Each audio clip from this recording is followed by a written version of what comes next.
are plenty of perks to a reusable water bottle. It's a convenient way to stay hydrated while also being eco-friendly.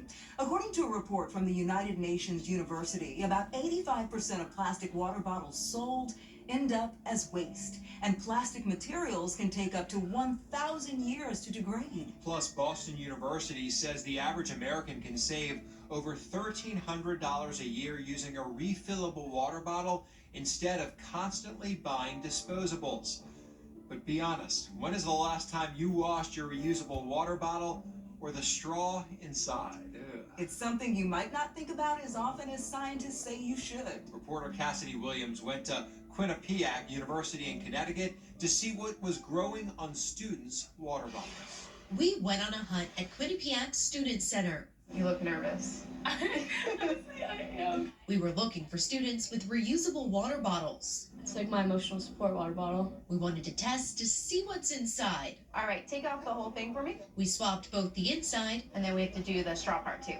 and wherever you put your mouth. Well, I know it's gross because I don't really wash it, but I only put water in it. Oh, you might find some stuff in there. Yeah, I feel like it's pretty gross because, like, when you're living on a college campus, you don't get to wash things that often. We collected samples from 30 different water bottles. Then the swabs went over to the lab at Quinnipiac's Buckman Center. The microbiology laboratory manager, Donna Sue Gresser, led her students through the testing process. Each swab was tested 2 different ways. A recent study from waterfilterguru.com found on average a reusable water bottle had 40,000 times the bacteria of a toilet seat. We wanted to know what our test would find.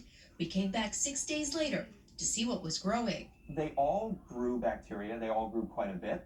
Medical microbiology major Matthew Pinsley analyzed the results. He says all the swabs grew bacteria, which isn't surprising considering how much bacteria is in your mouth.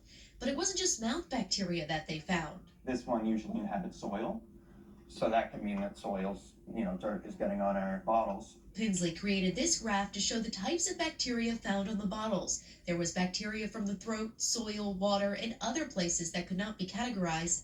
And notice that big yellow slice? That's fecal matter. This is E. coli. Around 30% of the swabs had fecal matter. I think it is indicative of how sanitary we are, that we are finding bacteria that is in our stool on our water bottles. So can any of the bacteria found make you sick? Well, it depends. To immunocompetent people, not necessarily, although it is indicative that norovirus is present. Pinsley says they didn't find any significant difference between plastic versus stainless steel bottles. Straw or no straw also didn't seem to impact results. We caught back up with Devondra to show her what her plates grew. That was mine? Mm-hmm. Oh, ew. Ew. Her bottle did not have fecal matter on it, but the 30% number still concerns her. That's shocking. Like, that's a lot. How does that even get there? A report from Michigan State University suggests washing your bottle at the end of every day and taking the extra step to sanitize once a week. That means sticking your bottle in the dishwasher, or if that's not an option, using a weak bleach to sanitize. Devondra's favorite bottle is about to get a little TLC. Oh, that makes me want to wash it right now.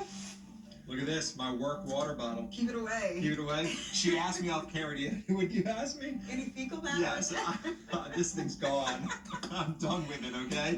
Clean your water Yes, bottle. please. I'm getting a new one. All right, the study also suggests you should not let your water bottle sit with water in it for long periods.